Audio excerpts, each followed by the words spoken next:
ఒక్క శివలింగానికే ఒక ప్రత్యేకమైన గుర్తు ఒకటి ఉంటుంది.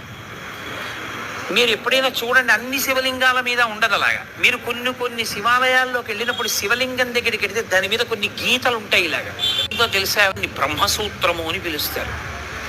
అలా గీత ఉంది అంటే నీ అదృష్టం పండి నువ్వు అక్కడికి వెళ్ళావని గుర్తు.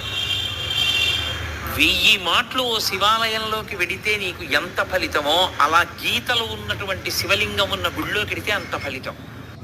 బ్రహ్మసూత్రం కలిగిన శివలింగాలు మూలమూర్తి కాకుండా గుడి ఆవరణలో 5 బ్రహ్మసూత్రాలు కలిగిన శివలింగాలు ఉన్న దేవాలయం కంచిలోని శ్రీ కైలాసనాథ ఆలయం.